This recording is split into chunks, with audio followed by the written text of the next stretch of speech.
Child of God. A simple term, but one that needs to really be taken in and allowed to expand within your awareness of what it truly means to be a child of God. It has nothing to do with the identity of being a child in this world, or the relationship between parent and child within the world. It's the acceptance that you have been created, truly created, as the complete expression of the universe. That everything of the universe is within you. The universe is within.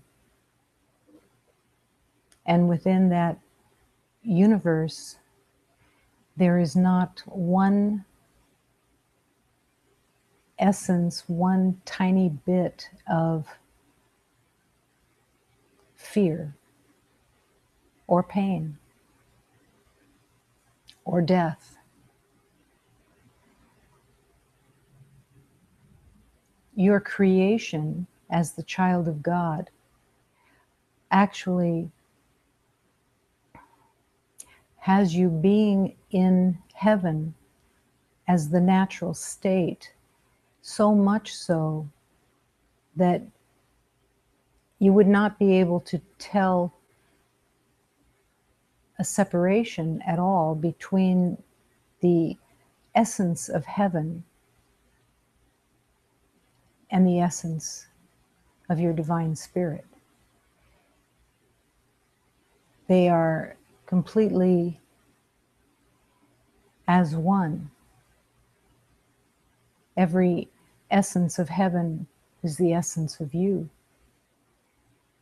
Not anything to do with the you that believes in death, believes in an identity of limitation, but of the pure peace and perfection and grace that is the universe.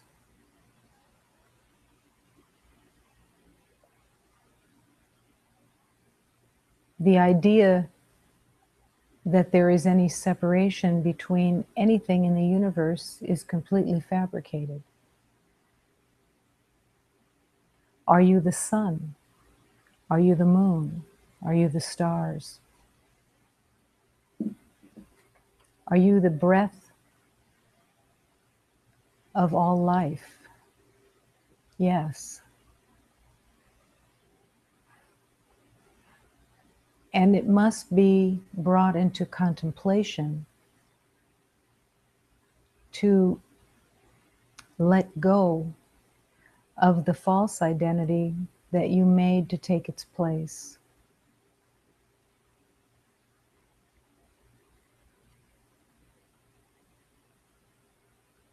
The identity of temporariness cannot possibly be the truth.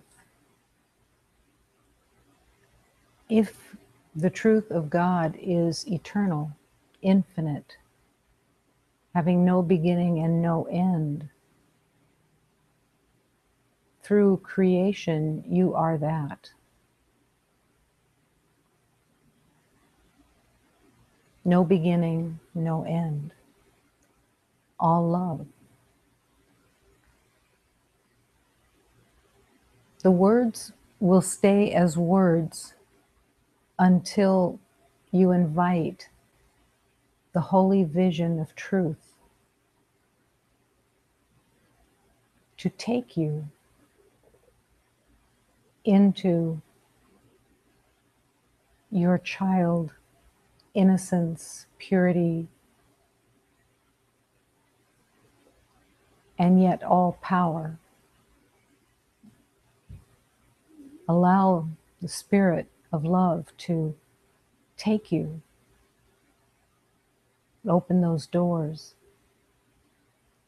And as you happily surrender the made-up identity, as you happily surrender, you make room for the immense truth that is within and that has been covered up, put away, while you believed that you were imprisoned in a false identity. Now is the time to accept that you are the child of God and to begin to bring those blessings of truth into manifestation through your compassion, through your forgiveness, through the grace of love. Allow the doors to open. Allow the truth to rest within. Child of God. Exquisite creation.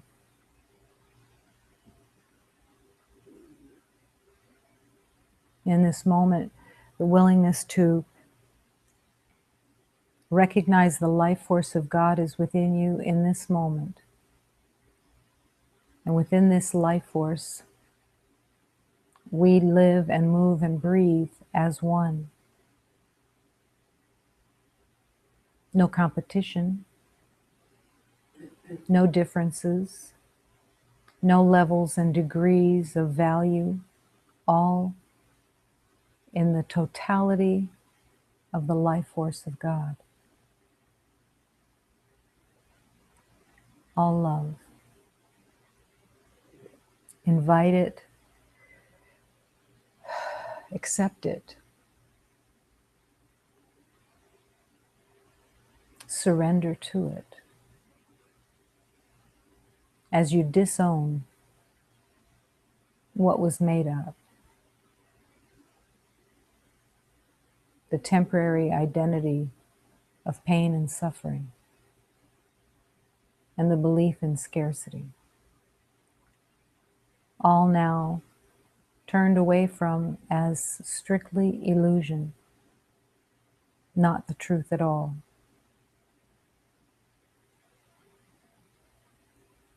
Accept it. You are that love.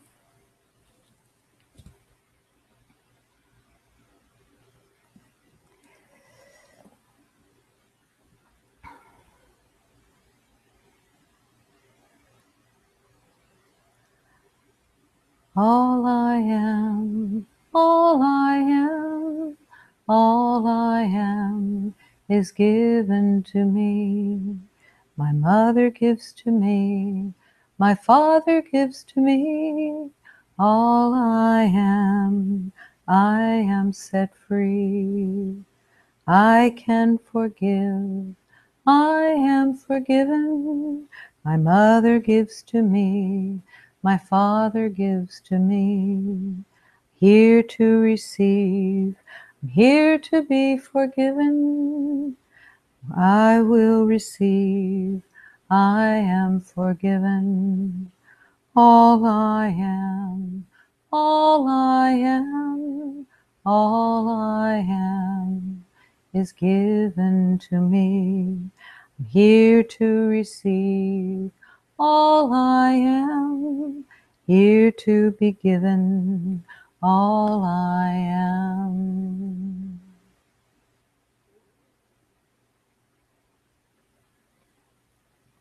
All that you are is the child of God. All that you are is the sun and the moon and the stars. And it is all given,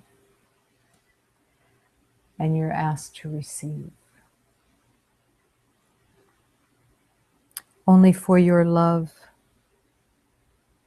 only for your Healing, beloved Mother, I'm here to remember with you. I accept the healing of this moment. Heal me as is necessary. Heal me as I surrender.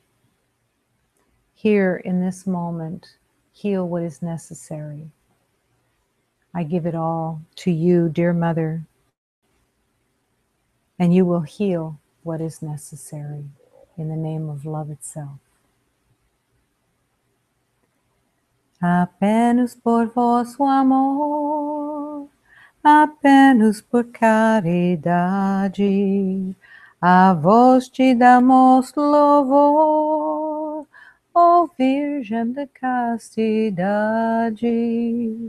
Apenas por vosso amor, atendo nosso chamado, ajuda-nos, ó cessar, a curar a necessitados.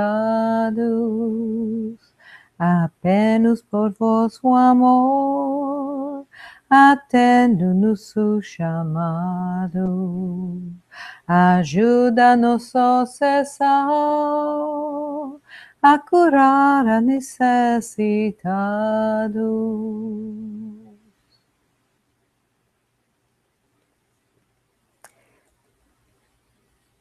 Asking in a prayer, heal what is necessary, takes faith. It takes the courage of faith to be able to put yourself into the hands of love, put yourself into the hands of the Divine Mother, of the Holy Spirit, of all beings of light and love, putting yourself into their hands and saying, you see what's in the way so much more clearly than I can see. Heal what's in the way, and I will put my faith in love and accept the healing that you bring. This is the place of instant healing.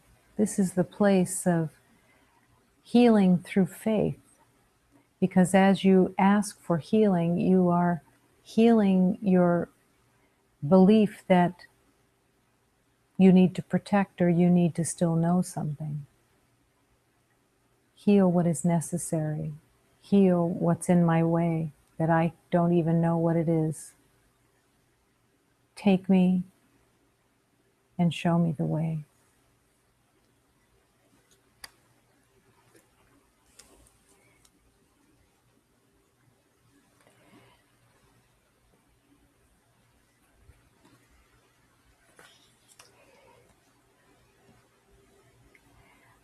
Blessed are the beloveds who have grown beyond their greed and have put an end to their hatred and no longer nourish illusions. But they delight in the way things are and keep their hearts open.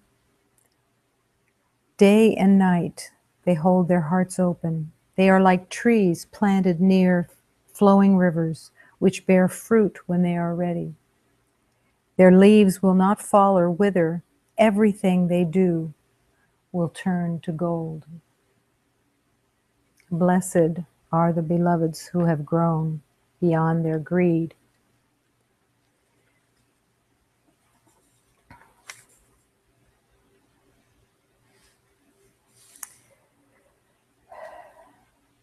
Lord, who can be trusted with power and who may act in your place? Those with a passion for justice who speak the truth from their hearts, who have let go of selfish interests and grown beyond their own lives, who see the wretched as their loving family and the poor as their flesh. They alone are impartial and worthy of trust. Their compassion lights up the whole earth, and their kindness endures forever. With honesty and gentleness, bless those. This is heaven on earth. Heaven on earth is taking the trust of the divine and living through that trust. When you are saying yes to the truth of love, you are saying yes to becoming the vehicle of love within the world. With great honor, with great respect, with great truthfulness, you speak the words of God's love. You demonstrate the peace that is the truth of heaven. You want only to bless everyone and everything, because when you bless everything and everyone, all is blessed. There is no other choice but to be with the divine. Who can be trusted with that power? It will be you if you allow yourself to be the voice of love and have no other purpose but to be that voice of love.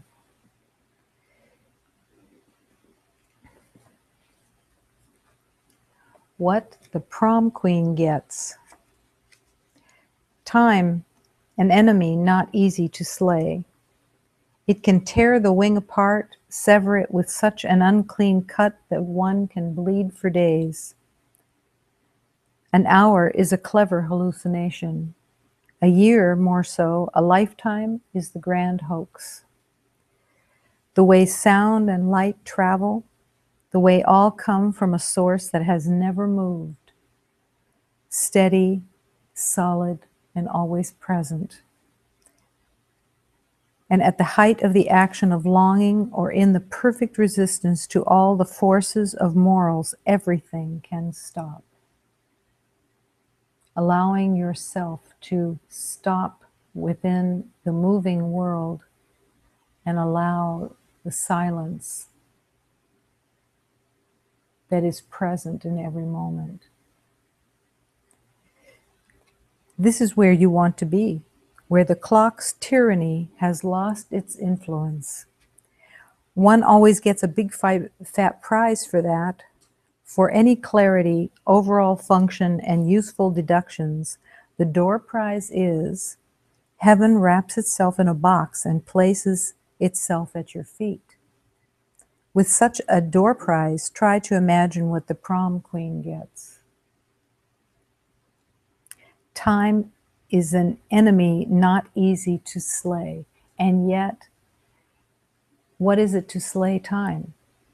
It's to finally no longer be the servant of time, the victim of time, the slave of time. All that time has said was real can disappear. Because as you enter into this present moment and truly be here, there is no time. Time only uses the past and the future. In the belief of time, you have to believe in a world that is run by time. You have to believe that time is a legitimate master, and yet it's totally fabricated. So how do you reconcile that it's fabricated with it being your master? That is the place of surrender. And the willingness to truly be present. To be present is to be without fear. To be free of the identity just for a moment. And as the moment opens, realizing that this is where you truly exist. Here, in the present. An hour is a clever hallucination. A year, more so, a lifetime, the grand hoax. To accept that time is a hallucination will open the door for you to being able to connect, communicate with the divine energy of the eternal, where you truly exist. But when your mind is in its own thoughts, in its own observations, judgments, opinions, it has to be in the past. It can't be present, because all the thoughts that are being made have to come from the past. They have no other source.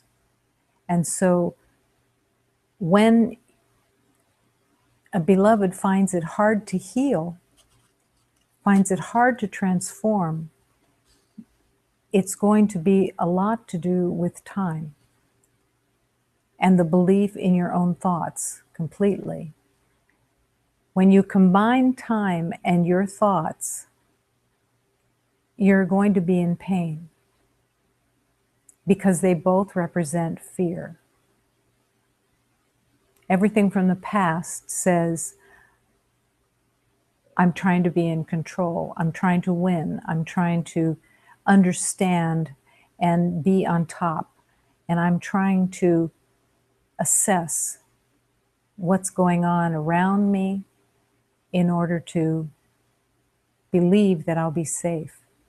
Not realizing that the safety of love is in being undefended, in relying completely on the divine, on the connection of truth, of love, of reality. Can you come back and be in this present moment and let go of being in the past? There has to be an acceptance that the past is where you are. It's easy to tell if there is a willingness to see it. The willingness to see the past is to question your thoughts. If you question your thoughts, you're going to realize that you are not thinking any original thoughts. You're not thinking anything that you haven't thought before. Maybe in a different copulation, something that you haven't put together in quite the same way, and you think it's brand new, but it isn't. It's all the thoughts from the past. And every thought that you have, you can relate it to being familiar from the past. The thought, the feeling, the belief in it, the identity with it, all of it is coming from the past. If you carry the belief, and almost everyone does, I don't know anyone that hasn't, carry the belief in scarcity, it shows up everywhere in your past. You carried the belief of scarcity into this lifetime and then made a life that reflected your belief in scarcity. That is how powerful our belief systems are. And when you are walking in your past and you're believing in scarcity, you see it everywhere. You see everything as a comparison. You see everything as a judgment. You see everything as a fear of not having enough, because it touches everything. You think of abundance as having to do with money, but it's actually, the starting point of it is love. It's the belief that there is not enough love, that you have been gypped, that you were the one that was sacrificed as not deserving of love. And so all of creation keeps looking for love outside, keeps looking to end the pain within that comes from the belief of scarcity. The belief of scarcity says, I am without, I am less, and I have to figure out how to get mine before somebody else gets it. The belief of scarcity says there are not enough jobs, so everybody has to fight for the jobs. There's always 12 people fighting for 2 jobs. That is the belief of scarcity within the world. The belief that there is not enough food grown, that there is not enough water.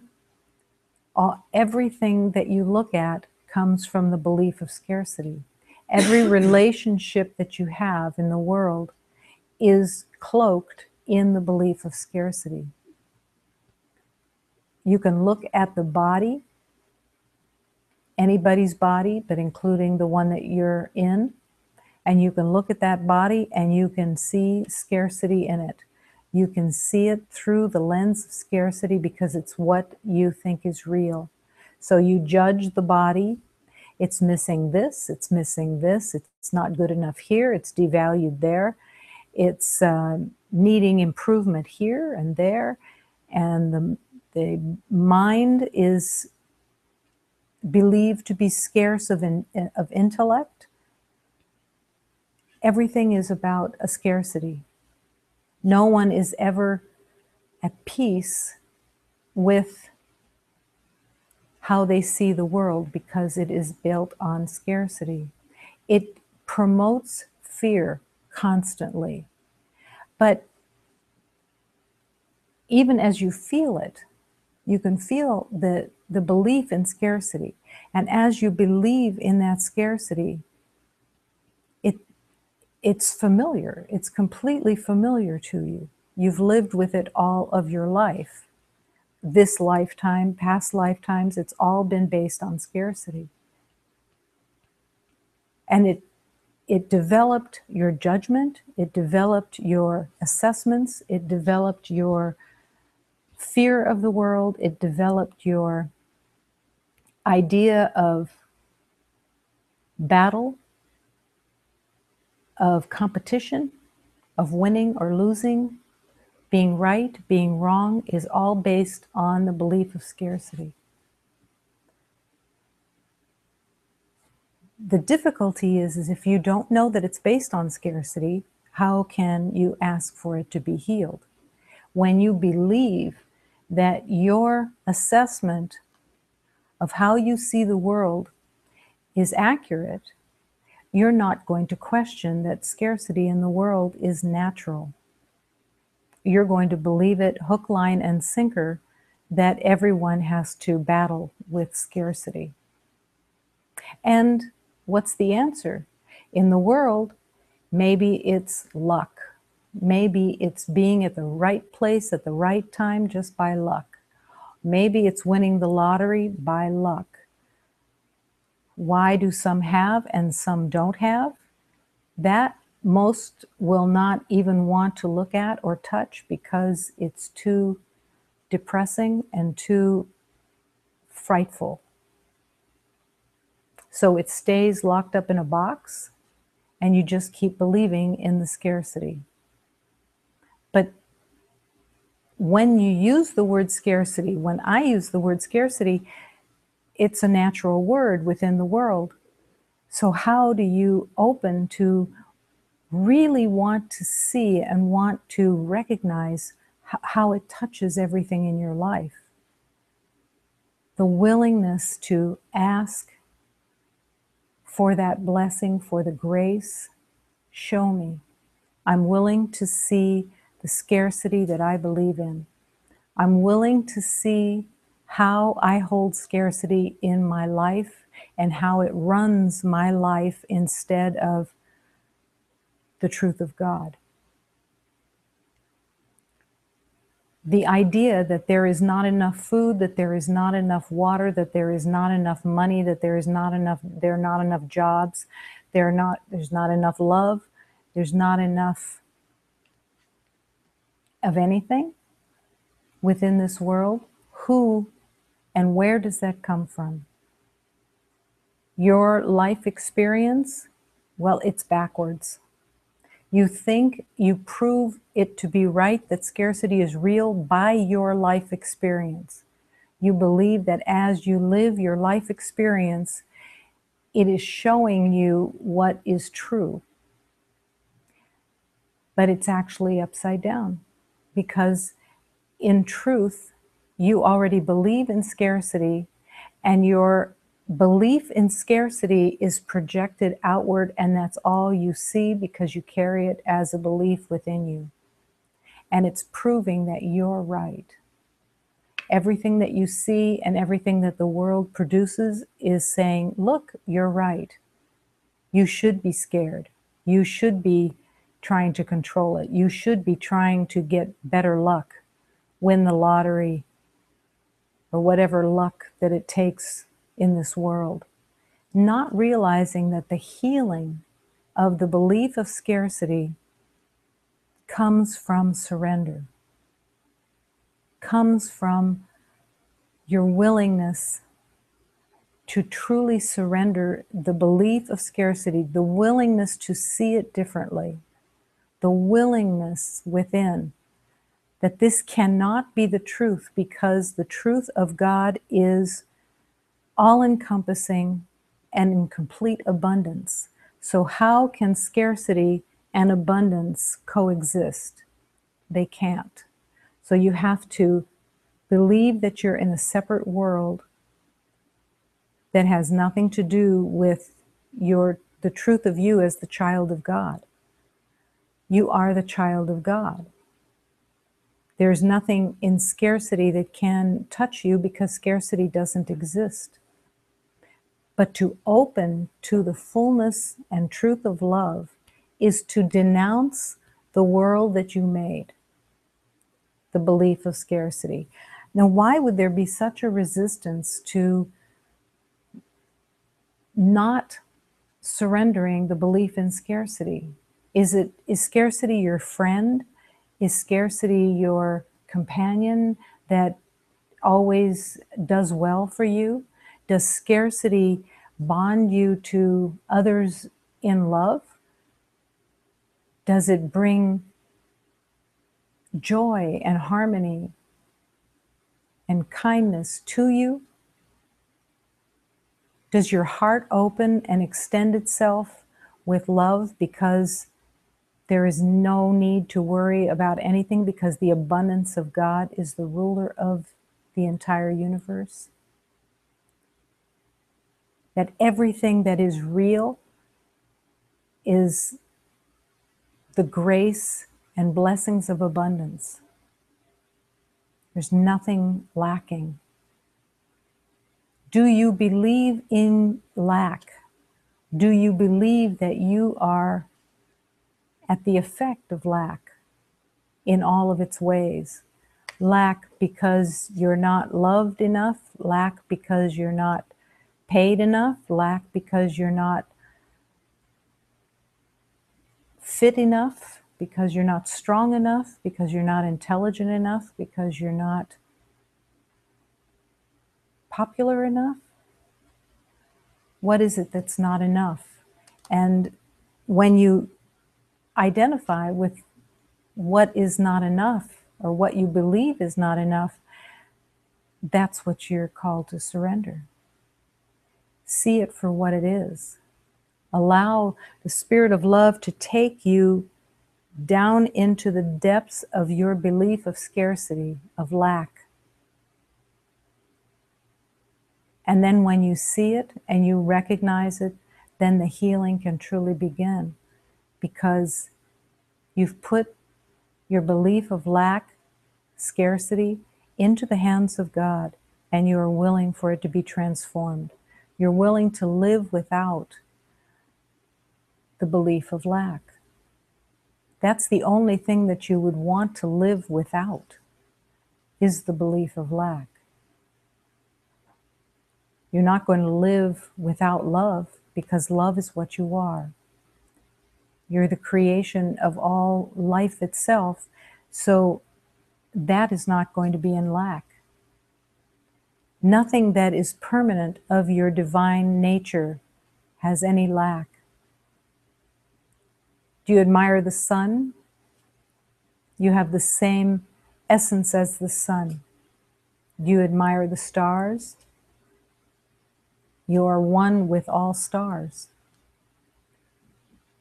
Do you admire the energy of the ocean, you are the wave within the ocean, the same as the entire ocean. There's nothing lacking within you except by your own volition, your own acceptance that you know what is lacking, and you believe in the past and the story of lack within your life. It's time for the belief of scarcity to be turned over, surrendered, let go, because it truly has no truth, no value, not in any way, shape, or form.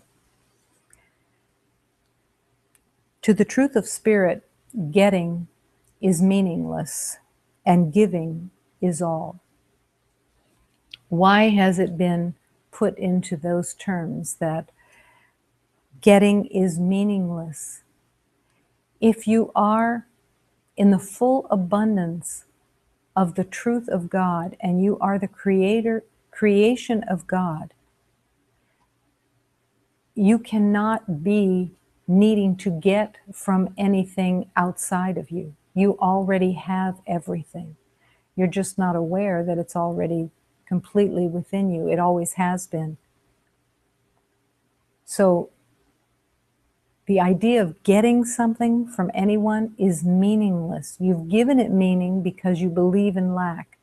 But when you start really living through the realization that there is nothing to get, only to give, because as you open to the power of God that is within you and you're connected in the universe, that power is the love that is coming through you and needs to be extended. It can't be held to yourself. You have to share it. You have to offer it in every way that it's being called to be offered. You have to extend it. And the reason you have to extend it is because if you don't extend it, it is again the belief in scarcity that is in charge. You're holding on to love because you're afraid that if you let it go or you give it away or you extend it to someone else, you'll be without. But that's the lie. That's the number one base of all lies. As you offer love, it has to expand. You have to extend it. And as you extend it, you actually are the witness to the untruth of scarcity, because what you will experience is the abundance. The never-ending flow of love is your evidence of the abundance of God. As you open and extend your love and don't even want to hold on to it or try to save it, or that you want to give love to certain beloveds instead of others because you like some better and you're got to be careful with how much love you're going to give out, you're living in the lie again. You're living in the belief of scarcity and making up identities and relationships based on preferences instead of realizing that everyone is completely equal. There's just the union of love and the willingness to embrace and live as that love rather than in the belief of the scarcity of it. That's where specialness, relationship specialness, comes really to its nitty-gritty, is when you hold some as deserving of love and others you hold as not deserving of love because you believe you only have so much love to give, and you give it to the special relationships. So that becomes relationships that are based on family, relationships that are based on recognition, familiarity, commonality, those are how you base your relationships. And the whole time your healing is in the expansive extension of all love to all beings, seen and unseen, that you give and share your love. What is it to share love? The absence of opinion, the absence of getting, the absence of winning, the absence of proving, the clean, pure love that is the reality of oneness is what you're offering. There is no love in wanting to give love to someone because they have something that you want. Once you have established that somebody has something that you want, you have no love at the ready. You've blocked the love. It's not that you aren't loved, but you have blocked it away because you have believed that you have to get something from somebody. There is no love there. Come back to love. Come back to the truth. And surrender and offer love without conditions. It's like taking a diamond ring off of your finger and giving it to someone sitting next to you that you don't even know their name.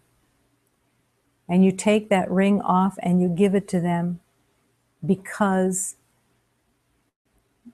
you're not afraid of scarcity. You're not afraid of not having enough. You're not afraid that there is a lack, but that everything is abundant, and you can give that ring off of your finger to the beloved who's, you don't even know their name, but you're called to give it to them because it affirms for you that everything is shared, everything is offered. And it isn't just the material, of course, it's what are you offering from your heart? What are you offering of your thoughts? As soon as you have a thought about someone that you think you know something about them and you want to identify them as a particular category of some kind, the door to love closes. You're not able to offer love. But love waits. It waits and it waits and it waits until finally you're willing to offer love without conditions, without assessments, without preferences, without being the same in your mind, cultural differences being unacceptable. How has this world used its relationship to love and scarcity? It's used it to separate out everyone from everyone, so that one culture is wary of another culture and believing that they are getting more than another culture. It's all insane, and it's all pain, and it has no reality to it. So how do you step off of that wheel of suffering? By offering the ring off of your finger to the beloved you don't know their name, because it's your intention to let go of your personal needs, your personal ownership of anything. It's not about ownership. Nobody can own anything. Everything that is believed to be owned is a temporary grabbing, coveting, insisting that that's needed. Why is it important in the spiritual journey to start with the everyday attachments? Everybody's had attachments, everybody's coveted, but in order to remember love, all of those beliefs and attachments and the belief in ownership has to be let go because it's absolutely made up.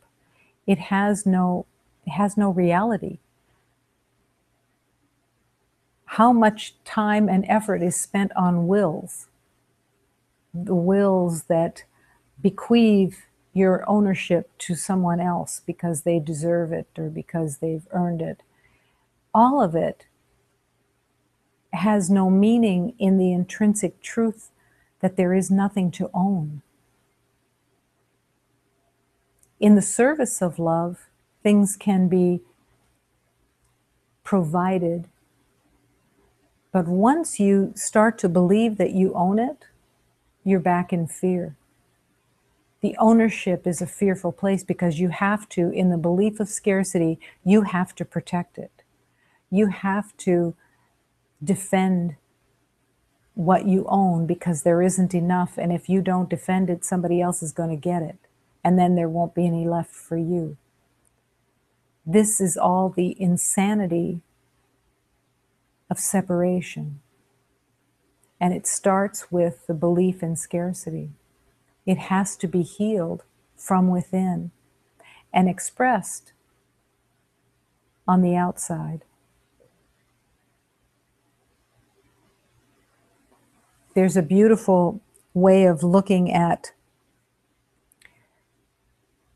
land and the earth that many beloveds have adapted to, which is to see themselves as stewards of the earth rather than the owners of the land. To be a steward is to say, I don't own this, I can't own this, it is not ownable, but it can be serviced, it can be held in helpfulness to serve that land.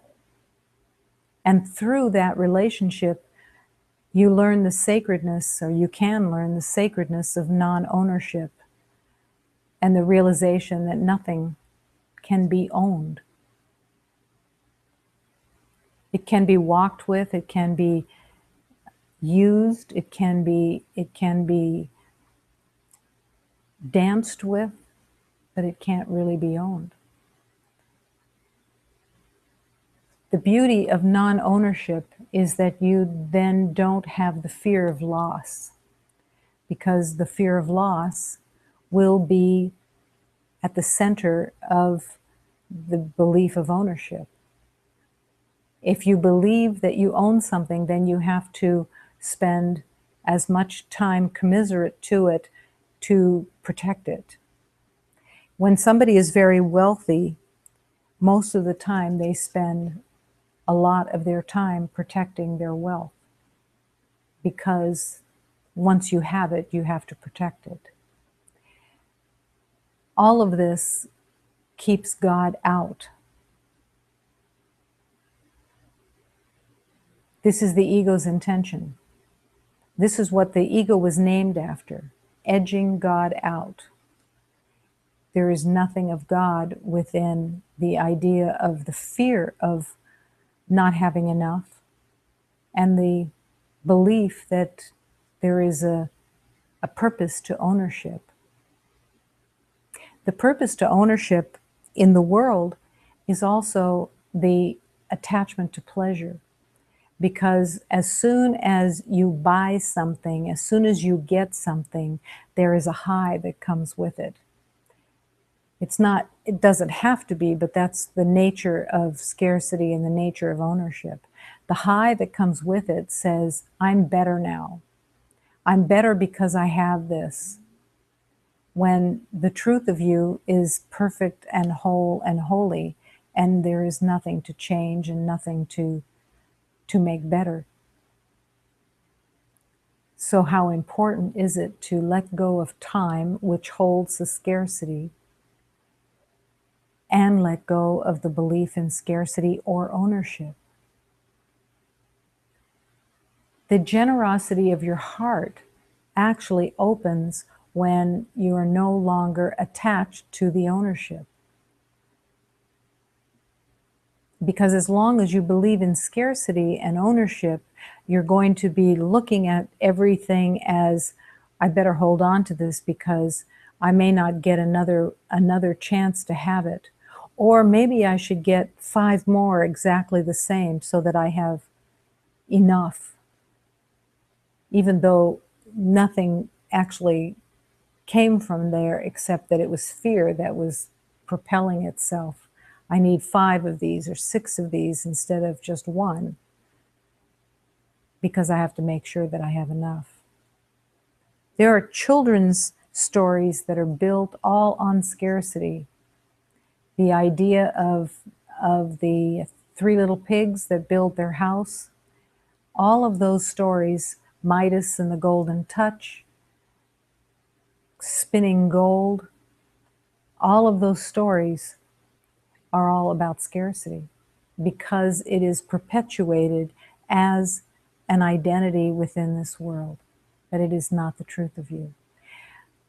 As the child of God, you are whole and holy, and everything is provided, not from the outside, but from the grace of God that always blesses because of your very nature of being the creation of God. There's never anything to worry about within the world, except for time and scarcity. An hour is a clever hallucination. A year more so, a lifetime is the grand hoax. It's time to let go of the grand hoax of your identity within time and your use of time instead of giving time to the Holy Spirit for its only purpose in sacredness. Let the Holy Spirit show you a new relationship with time, because the relationship that is in your belief system is a place of pain and suffering and is not the truth of you. The way that sound and light travel, the way all come from a source that has never moved. Everything that moves comes from the source that has never moved. Stationary, solid, permanent, no death, no birth, forever. That is where everything comes from. That is real. Allow yourself to be taken out of time and to be brought here into this present moment. The silence within is pristine. The silence within has everything. Allow yourself to rest in the truth of God without any disturbance, without any lack, but to live as the peace of God, the beauty of God, the child of God, the innocence of God, right here, right now, learning to be present, learning and willing to truly be here in this moment where heaven exists and where you have everything, because you cannot be without. One heart, one breath, one life, everything provided.